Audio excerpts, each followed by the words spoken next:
so honored to be here in the presence of Shri Radharman Vihariju, our Rupanuga Gauriya Guru Varga, and our most esteemed Srimati Shamarani Mataji. Since I was a little boy, Srimati Shamarani Mataji would come to my parents' home, and I was so fortunate to have Sadhu Sangha. Sadhu is someone who is very closely connected to Sad Vastu, which means the eternal substance, the eternal truth. And also someone who is very closely connected to Sad, which means the principle of Guru, or the principle of Baladev, Krishna's eternal brother, who is the principle of the Guru. So, by great fortune, I had association of so many sadhus growing up from childhood, especially so many exalted disciples of Srila Bhaktivedanta Swami Prabhupada. And by his mercy and by their mercy, I came in touch with my Guru Pada Padma, Srila Bhaktivedanta Narayan Goswami Maharaj. And so we offer pranam to all our guides, everyone who has helped us in our life. So I offer my pranam to Srimati Shamarani Mataji, who is our spiritual godmother here, our Guru Mata. So please accept my Dandavat pranam, Hare Krishna. We're so fortunate that the temple is not a place. The temple is a person within whom the Lord has revealed himself in their heart. And then for the benefit of the society, they bring out that Lord who has revealed himself in their heart and establish them. And then the external temple manifests. And then the temple, which we have here, Sacred Vedic Arts, offers us an opportunity to also realize the temple in our heart and then carry it with us wherever we go in our life. So the temple is a person in whose heart Sri Krishna, the beautiful Supreme Personality, has manifested himself. So this temple is manifested from the heart of our Gurus, transmitted into the heart of their very dear, intimate associate and disciple, Srimati Shamarani Mataji. You're very fortunate, anyone who has come under her shelter, taking initiation, and in that way becoming linked or connected to our parampara.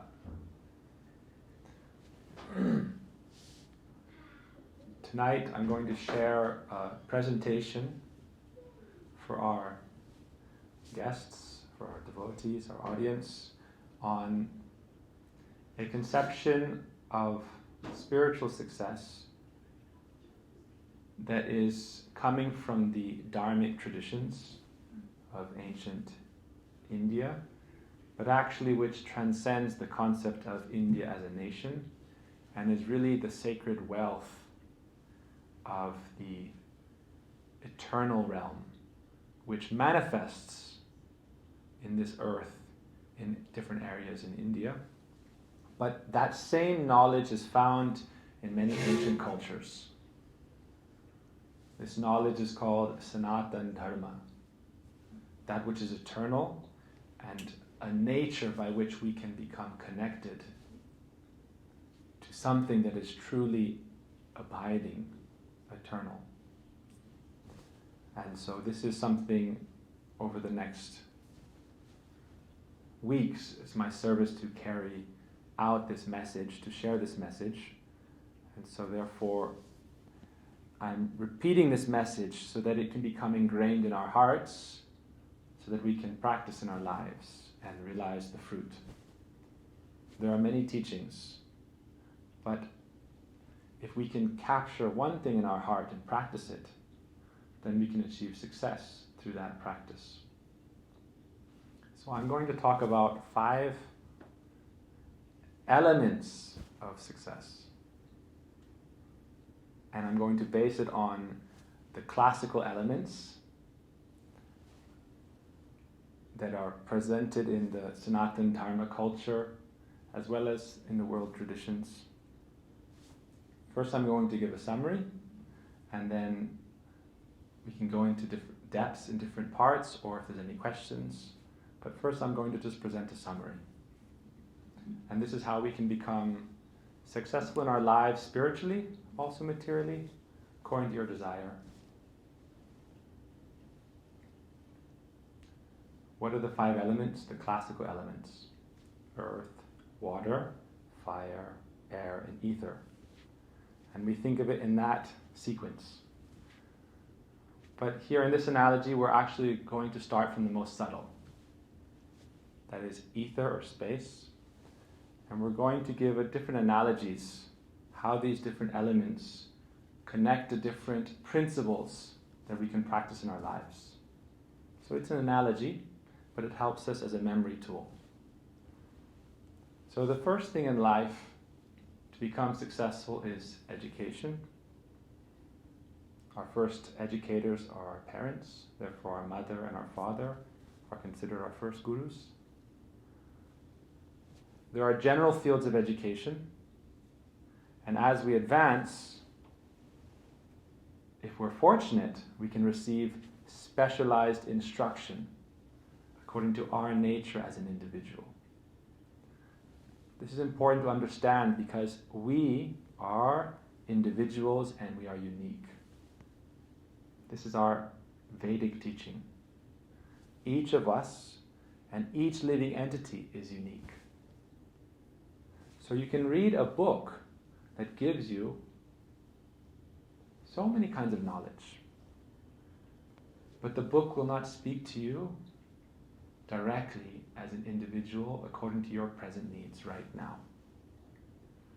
Therefore, a mentor can help you according to your specific needs, your specific nature.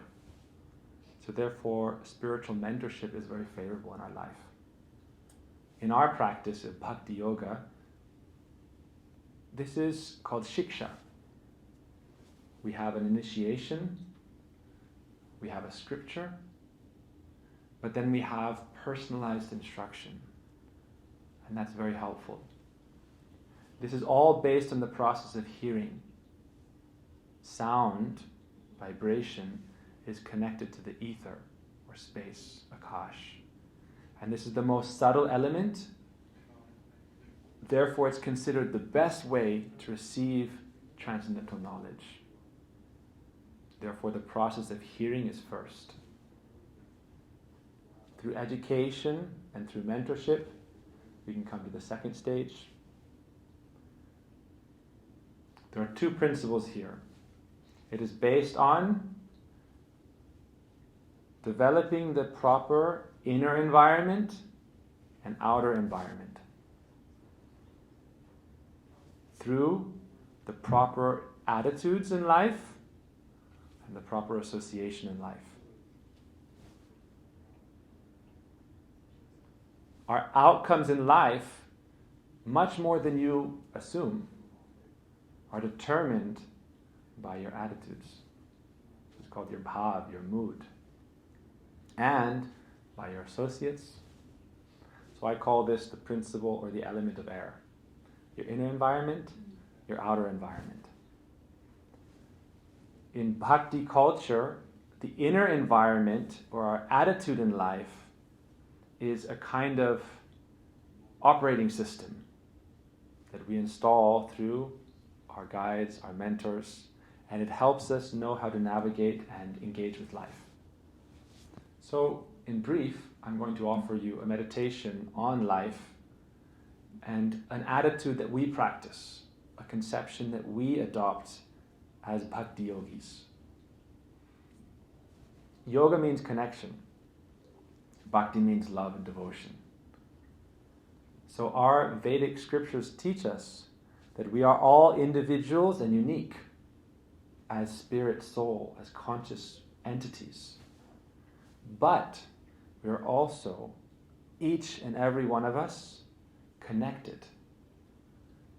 Because we are connected to that supreme source. Our Bhaktivedanta Swami Prabhupada established in his purposes of his society, the Krishna consciousness movement, that the purpose is to bring the members closer together and to help them develop an understanding that we are part and parcel with the quality of the Godhead. That's why I talk about education and the general field of knowledge and mentorship and the specialized knowledge, because we are individual. And yet, we are all interconnected by our part and parcel nature with the Absolute Truth Krishna. So therefore, a meditation I offer is based on a beautiful verse of the Brahma Samhita, verse 35, chapter 5. It's a very beautiful meditation. Eko vyasora chayitam jagadanda kotim yachaktirasti jagadanda chayaya adanta andantarasta paramanu chayantarastam govindamari purusham tamaham bhajami. This is our conception, our mentality in life. If we can embrace this mentality, we can live a magical life. Because in truth, spirituality is present within us and everywhere. And life is magical, but we forget because we become lost in materialism. But this verse teaches us that the one supreme being is present in his expansions as countless universes. And all those millions and billions of universes are residing within him. And he is entering within every single atom which is spread throughout those limitless universes. This is also described in the Lakshmi Tantra. Within every atom, how many atoms are making up your body? A lot. Yeah. Within every single atom that makes up your body, God is present in the center. And life is present. And energy is present. This verse says that Yat Shakti Rasti. God is not alone. Who do we worship here? Radha and Krishna. This is the special teaching of Chaitanya Mahaprabhu and Vaishnavism. That God is not alone masculine. God is present with his divine feminine. Other cultures may call this yin and yang. But the personality behind it, which is the highest conception, is Radha and Krishna. And so within every atom of existence, and within all the great countless universes, that relationship of Krishna and Radha is being played. That dance of divine love is, you could call it dancing. It is present. That combination of the energy and the energetic and their divine dance, of their expression of divine love is going on. So our meditation here, the attitude we are adopting in life as bhakti yogis, is that our purpose in life is to offer ourselves into that service of divine love. So it's said here that in the Vedic scriptures, of an atom, which is the basic building block, it's called a paramanu. Within an atom in Western physics, in classical physics, it said, what is in an atom? Three main parts. Electron, proton, neutron. Very good. Proton and neutron are the nucleus, and then dancing around them are the electrons. So the analogy I'm offering here is that we as individual souls are all, in that sense, dancing around the nucleus, the center, which is Radha and Krishna. Our purpose in life is to offer our love and service, which is called bhakti. in our Western society, we see these days, for the most part, the self is at the center. Yes?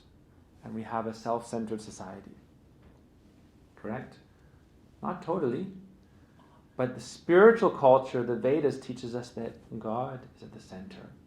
And we all offer our love and service to that supreme entity.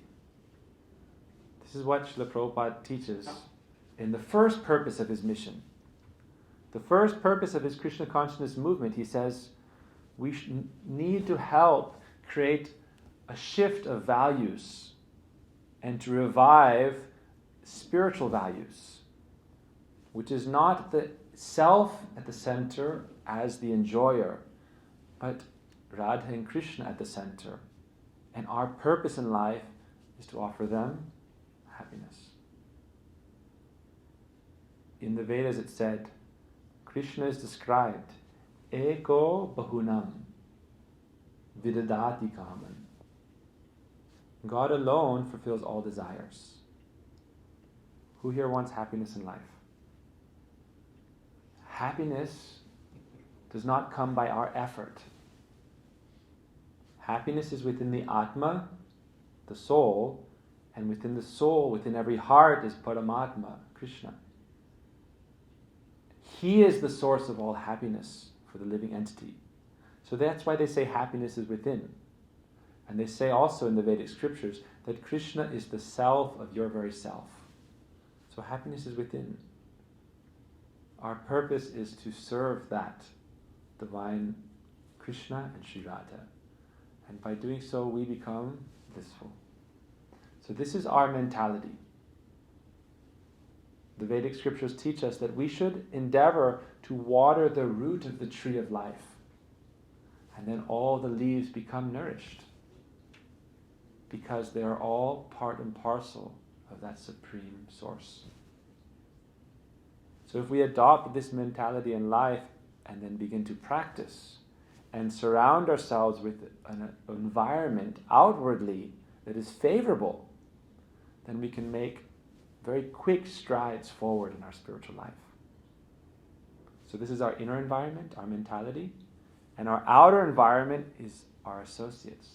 Just like in an atom, there's many little electrons. This is like our nuclear family. Our nuclear family and our friends, and we're all dancing and vibrating and singing together. So our associates are important. What kind of associates do we have? You should have associates which are like-minded, who are more advanced than you, and who are affectionate, affectionately disposed, sympathetic to your cause. They see you. Nowadays, the world has become, you could say, covered over by the cloud of impersonalism. But we are personalists. Our gurus are personalities. Our scriptures are personalities. Our God and Goddess, they are personality, and we are personality.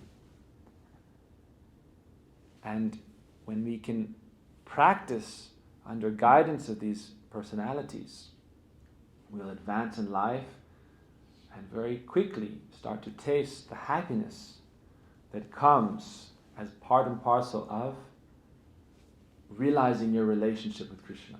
That is the source of real happiness. Okay, everyone following up to this point? So we have our inner environment, our outer environment, our mentality, our associates. Now we'll go to the third one. What is the third one? The third element is fire. You can have great education, you can have a great mentor, great attitude, great associates, but if you don't have any fire, you can't cook anything. That means nothing can be properly developed. So in this example, in this analogy, fire refers to three things. The first one, what is the quality of fire? Somebody tell me different ideas. Heat. Heat, what else? Burns. Burns, what else? Light. Light. Good. Energy, great. What else? It's a good one. What does the element of fire allow? Vision. This is first. Vision. What is my purpose in life? If we want to be successful, we have to know where to direct our energy. Soul is consciousness and energy. Where to direct it? In this world today, we have how many opportunities in the Western society, in American society? What can you do? You can pretty much do as you wish. What should we do then? We become lost in the myriad of opportunities and we don't know what to do. So the principle of the mentor or the guide, the guru, is someone who shines the light within your heart and helps you realize, oh, this is who I am. This is what I'm meant to be. And this is what I should do with my life. If you want to be successful, learn how to offer yourself into that great fire of service. Success is based on service. That means your purpose in life, your dharma. As an individual, in this life, in the next life, but in this life, what is your purpose in life? What is your gift? And so your gift or your unique offering in service to the world can be revealed through the quality of the guru, which illuminates, which is what fire does. It allows you to see from darkness to light. This is the meaning of guru. Guru is one who brings you from darkness to light, so it gives you clarity. Then, after clarity, what is the next quality of fire? Effort. This is clarity, but if you don't make any effort, what is the use? And if you make effort without it being natural to your dharma, your real nature, you won't be able to maintain it. So to be successful, we recommend the guru help you or the instructor help you find your unique gift. Then, with that clarity, when you act, you'll have natural passion in it. It will give you inspiration and you'll want to do it more and more. Then your effort will always replenish itself. A fish lives in water. It likes water.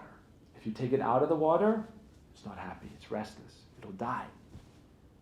A bird, if you submerge it in the water, keep it there, it'll die. So you can see some people are in successful jobs, but they're dying inside. They're making money, but they're dying inside. So that means each individual has a unique dharma, that if we follow it, we become fulfilled. So effort performed with clarity. The third one, discipline. This is called tapas. Tapas is important, discipline. Who helps us practice discipline in life? Right? If you look in novels and movies, all right, someone know this one? Anybody ever seen Rocky? He had a great coach, and he had someone to cheer him on, someone to do it for. So it's helpful in life to have a coach. They encourage you a little harder. You look at great Olympic athletes, great musicians, they all had some coach. So in spiritual life, it's helpful. Have someone to inspire you forward. The fourth one we'll go to. Okay, everyone's got it? Fire? Let's go to the fourth one. What comes after fire? Water.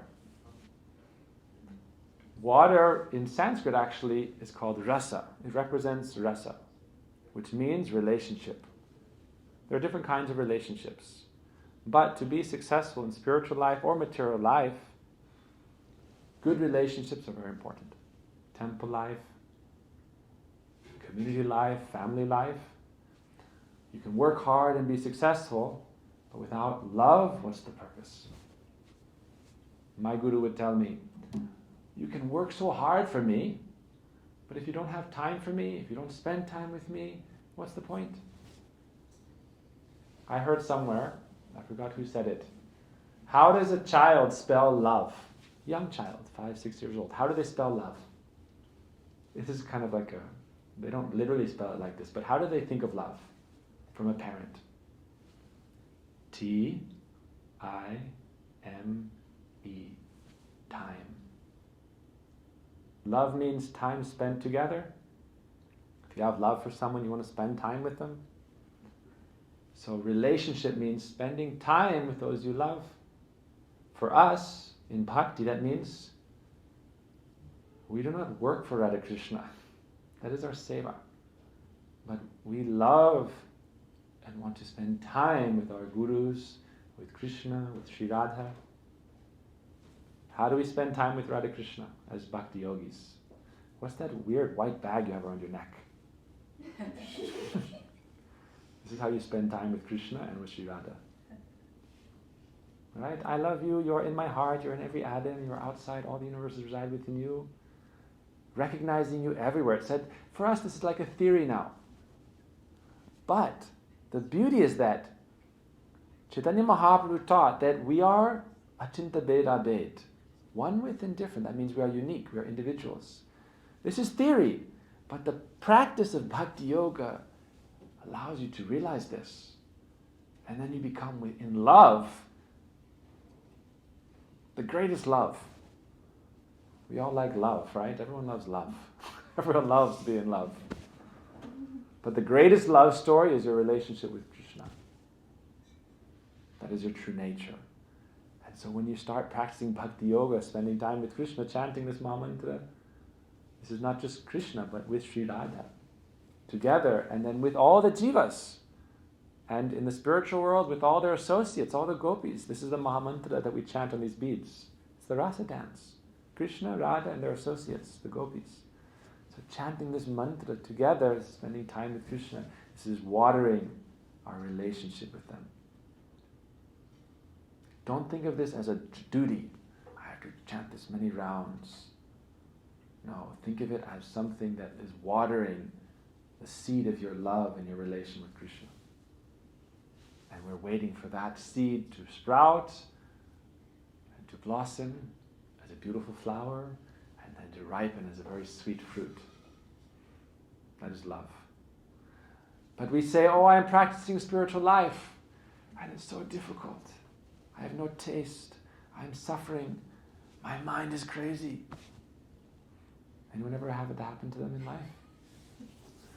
Why did I start this process of bhakti yoga? It's not fair. It's hardship. Someone can tell me? Devi maybe. I saw Devi laughing. Do you know where does a seed first start to germinate and grow? Where do seeds grow? In the dark. In the sunlight? In the dark. In the soil. In the dark. Spiritual life is practiced. If you want to love the light, learn to love the darkness where you practice. That anarta nivritti. We have to love the process of cleansing the mirror of the heart. That is our sadhana. So relationship also includes that process of working on your relationship, spending time in your relationship, developing in a relationship. That is the water. But there's one other part. Relationship not only.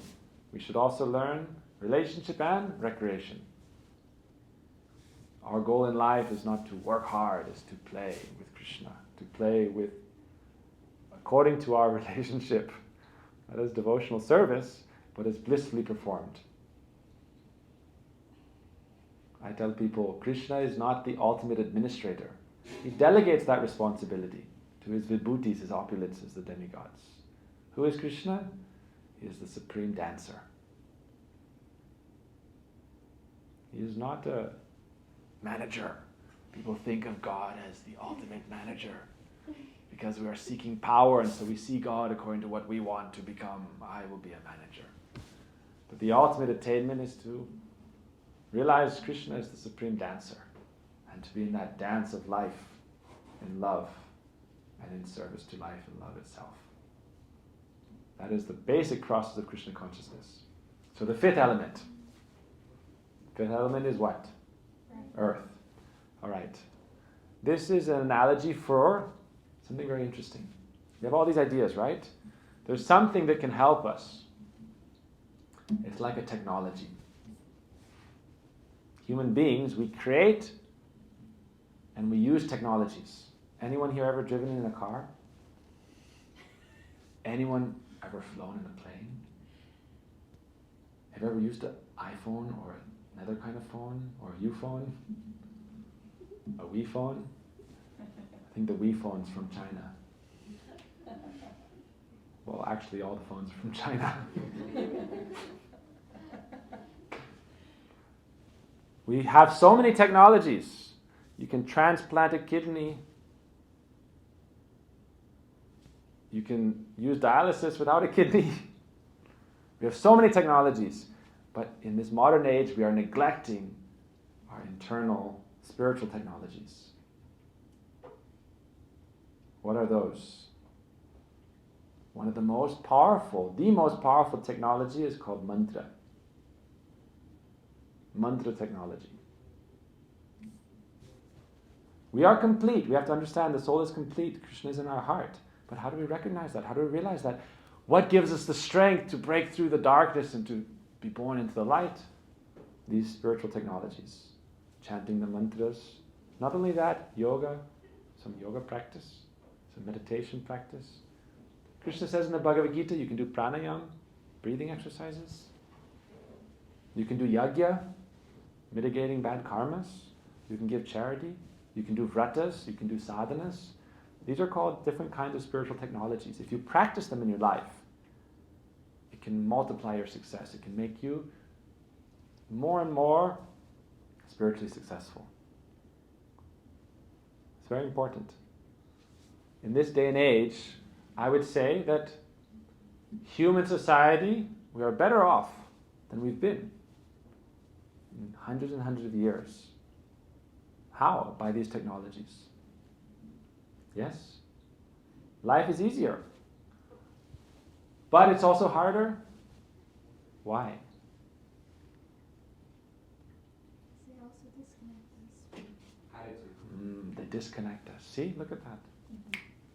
I wasn't going to say that. That's very good. We're neglecting our internal technology that connects us. We're focusing on the external technology. We're sitting at a table with our partner on our phones, separate from each other. Next to each other and separate. So Bhakti Yoga is the yoga of connection to Krishna. We've become the tool of our tools. So these technologies are useful, but we should learn how to utilize them in bhakti. So this is our basic principle.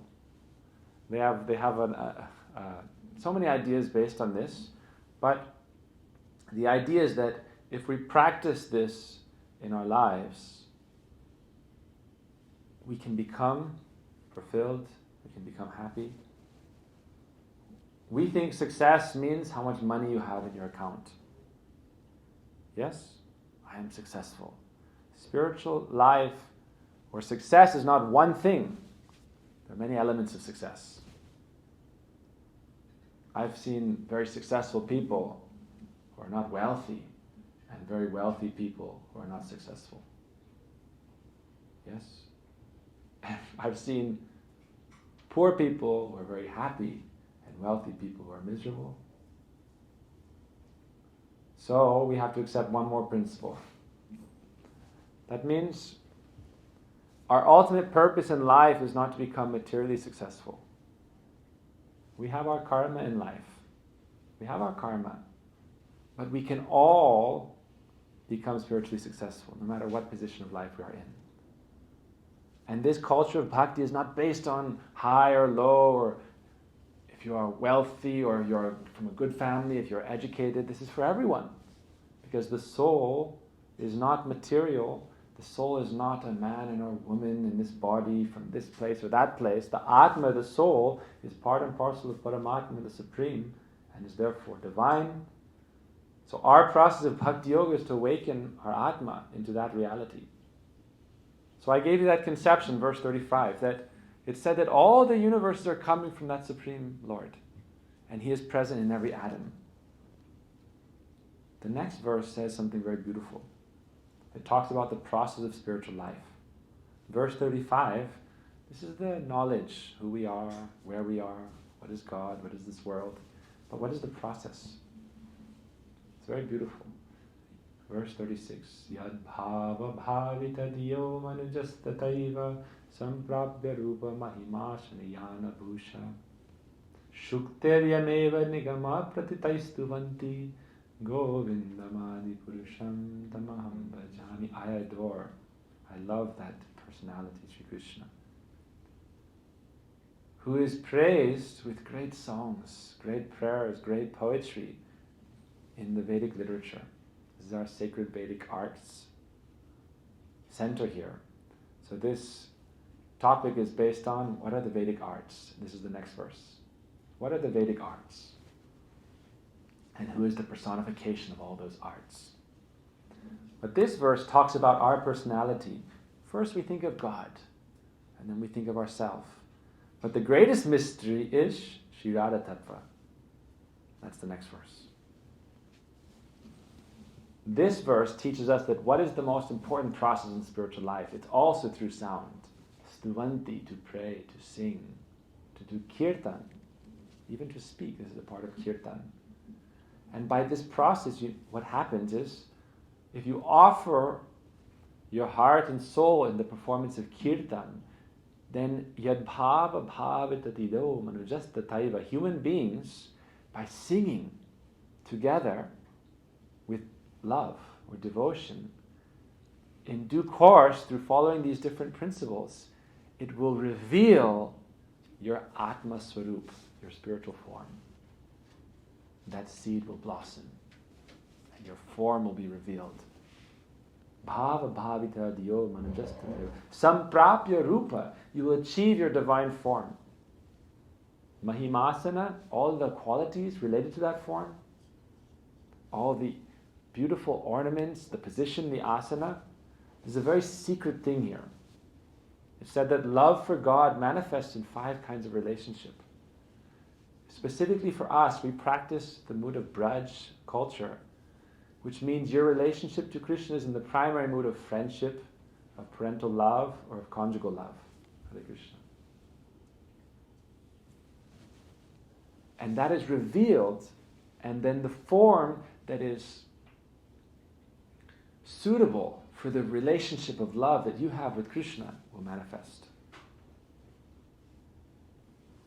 Like as a gopi, or as the cowherd boy, or as a parent, that will manifest through the process of watering the soul with that seed. Watering that seed with the water of kirtan. It will reveal itself. And all the qualities, all the ornaments, this is referring to the 11 eternal characteristics related to your identity. What is your name? What is your form? What is your dress? Where do you live? Who am I? I am not just light. People say to realize the self means to realize I am not a self. That is not self-realization. That is self-negation. I do not exist. No. There is false ego, ahankar, that I am building material identities. But then there is true spiritual identity. Because consciousness wants to relate with divine consciousness in form. Love means relationship. And relationship and love is experienced in form, in personality. What is personality without form? Therefore it says, samprapya rupa. You will achieve your form.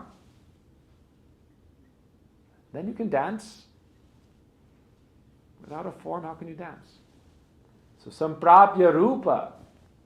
Mahimasana. Not only do you have a form, but you have beautiful qualities. Unique to you.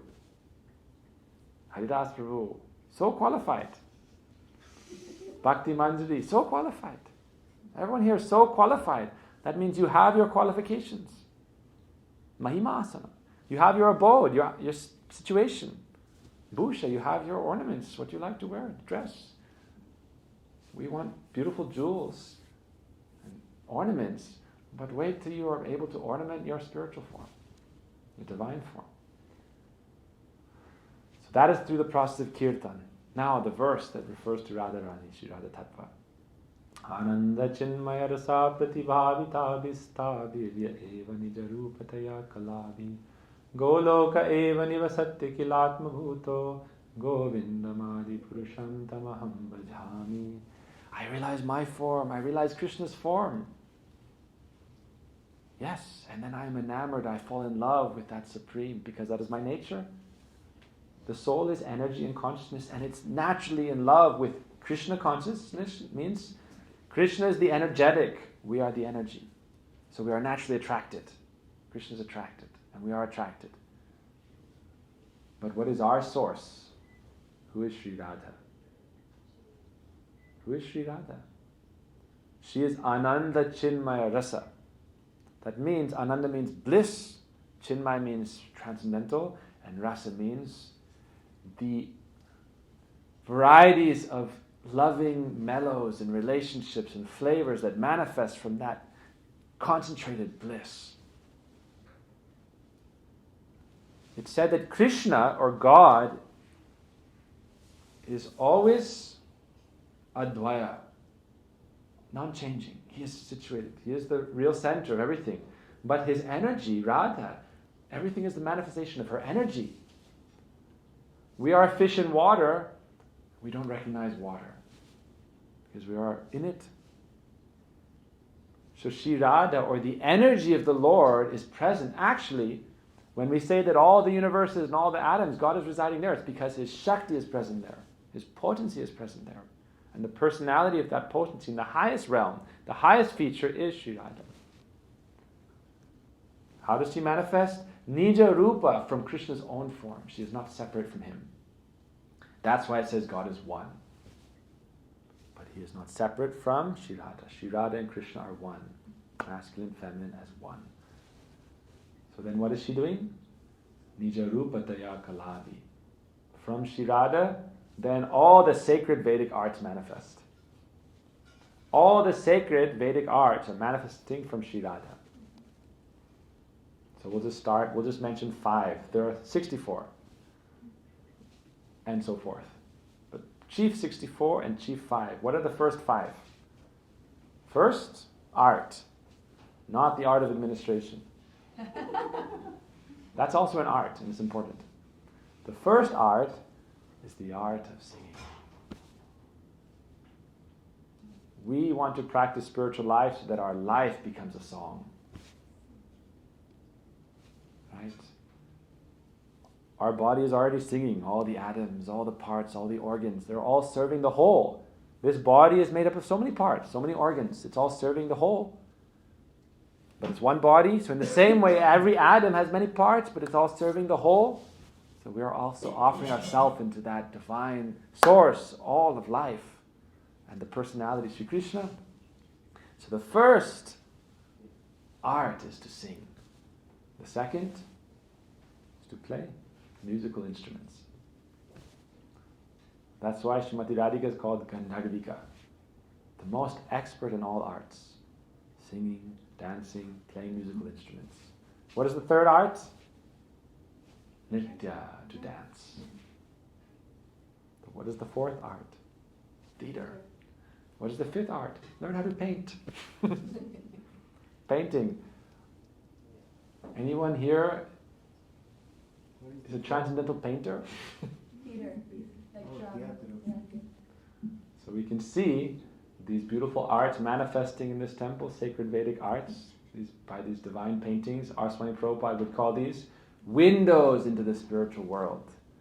Srimati Shamaradi Mataji is blessed by Srimati Radhika and her Sakhis to reveal a glimpse of that spiritual realm. How? Where does that blessing come from? From Srimati Radhika's maidservants? Srila Prabhupada? Srila Gurudev? Giving that blessing, give a glimpse and understand the world. What is that divine abode that we are welcomed into? So we practice this in our spiritual life. Okay? Forgive me for this kind of indirect analogies. But if you can meditate on it, all right, we'll summarize the 5. The importance of hearing. And through the process of hearing, we practice in our education and through mentorship to realize our unique individual gift. Number 1, hearing or space. Number 2, air. This is our attitude, our association, our inner and outer environment. They say if you know your why, you can tolerate any how. What is your why in life? Why do you wake up in the morning? Know your purpose. And live your purpose. If you're chasing after happiness, you're chasing your tail. Because it's not something outside, it's within. So your happiness is inside, in your relationship with God. And outwardly, we're in that dance of divine love, which is also called service. Loving service, Bhakti Yoga. Number 3, fire. What does fire do first? Gives us vision, clarity. What is my gift? What should I do? What is my unique service or offering to the world? And then I make effort with passion. I like doing it. No one had to crack a whip and tell someone who loved doing something to do it. So what do we love doing? We can find that by finding our passion and our dharma. And then discipline. We need to be disciplined to protect what we've developed. 4th, what was that? Vishrupa knows. Rasa, relationship, water. We can be very successful, but with bad relationships, you see in this world, bad relationships, what happens? You can make so much money, be so successful, and then you have your relationship, and you get a divorce. Bye-bye, half your money. Or more. Why? Because you don't have good relationships. Who wants to know how to have good relationships? Lakshmi Devi is the goddess of fortune or success. And Sri Radha is ultimately the source of Lakshmi and also ultimately the source of all love, prem. She is happy if you're in a relationship based on love with God in the center. And realizing your relationship with God in the center, then Lakshmi is happy. My Narayan is present. My Krishna is present, then Radha is pleased. Krishna is not present, then Sri Radha leaves. So if you want to be successful in your relationships, put God at the center. Then your relationship is for Krishna's pleasure. Your family is for the service of Krishna. Your children, your community, your society, all is united by that principle that God will be at the center. And then we can recognize that the whole world is one family.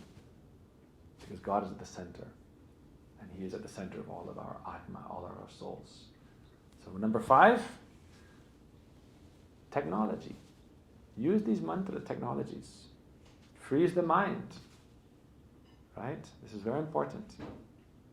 Practice this mantra yoga and sadhana bhakti. By following this process, you can achieve self-realization in this very life. As Swami Prabhupada would say, go back home, back to Godhead. Hare Krishna. Vanchakapati Sakripa Sindhu Patitanam Pavanidyo Vaishnavyo Namo